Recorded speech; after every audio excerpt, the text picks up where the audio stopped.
ನಮಸ್ತೆ ನವಕರ್ನಾಟಕ ಟಿವಿಗೆ ಸ್ವಾಗತ. ನವಕರ್ನಾಟಕ ಟಿವಿ ಜನಪರ ನ್ಯಾಯಪರ. ನೀವಿನ್ನ ನಮ್ಮ ಚಾನೆಲ್ ಸಬ್ಸ್ಕ್ರೈಬ್ ಮಾಡಿಲ್ಲ ಅಂದ್ರೆ ಈ ಕೂಡಲೇ ಲೈಕ್ ಮಾಡಿ, ಶೇರ್ ಮಾಡಿ, ಸಬ್ಸ್ಕ್ರೈಬ್ ಮಾಡಿ, ತಪ್ಪದೆ ಬೆಲ್ ಐಕಾನ್ ಕ್ಲಿಕ್ ಮಾಡಿ. ನೋಡಿ, ಗೋವಾ ಅಂದ್ರೆ ಸಾಕು ಬೀಚ್, ಪಾರ್ಟಿ, ನೈಟ್ ಲೈಫ್, ಮೋಜು ಮಸ್ತಿ ಅಂತ ಯುವಕರ ಡ್ರೀಮ್ ಟ್ರಿಪ್. ಆದ್ರೆ ಇದೇ ಗೋವಾದಲ್ಲಿ ಈಗ ಪ್ರವಾಸಿಗರನ್ನ ಟಾರ್ಗೆಟ್ ಮಾಡಿಕೊಂಡು ಹಲವು ರೀತಿಯ ಮೋಸಗಳು ನಡೆಯುತ್ತಿವೆ ಅನ್ನೋ ಆರೋಪಗಳು ಕೇಳಿ ಬರ್ತಾ ಇದೆ. ಕಡಿಮೆ ದರದಲ್ಲಿ ಟ್ಯಾಟೂ ಹಾಕಿ ಕೊಡ್ತೀವಿ ಅಂತ ಕರೆಸಿಕೊಳ್ಳುವವರು ಬಳಿಕ ₹1,000 ಬಿಲ್ ಹಾಕ್ತಿದ್ದಾರೆ ಎನ್ನಲಾಗ್ತಾ ಇದೆ.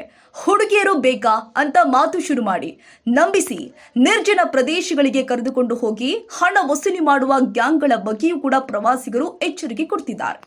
ಬೀಚ್ಗಳಲ್ಲಿ ಮಸಾಜ್ ಮಾಡಿಸಿಕೊಳ್ತೀರಾ ಅಂತ ಕರೆದುಕೊಂಡು ಹೋಗಿ ಮೊದಲಿಗೆ ಕಡಿಮೆ ದರ ಹೇಳಿ ನಂತರ ಭಾರಿ ಮೊತ್ತ ಕೇಳುವ ಪ್ರಕರಣಗಳು ಕೂಡ ವರದಿಯಾಗಿದೆ.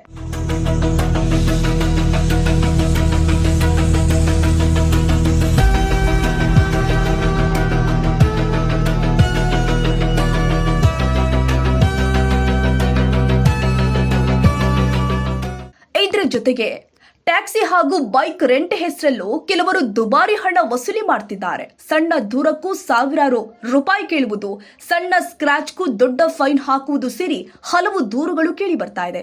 ಹೀಗಾಗಿ ಗೋವಾ ಟ್ರಿಪ್ಗೆ ಹೋಗುವವರು ಅಪರಿಚಿತರ ಮಾತುಗಳನ್ನ ಸುಲಭವಾಗಿ ನಂಬೇಡಿ. ಯಾವುದೇ ಸೇವೆ ಬಳಸುವ ಮೊದಲು ದರ ಫಿಕ್ಸ್ ಮಾಡಿ.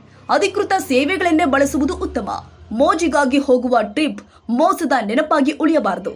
ಅಂತಾರಾಜ್ಯ ಪ್ರವಾಸಿಗಳಲ್ಲಿ ಜಾಗೃತಿ ಅವಶ್ಯಕ.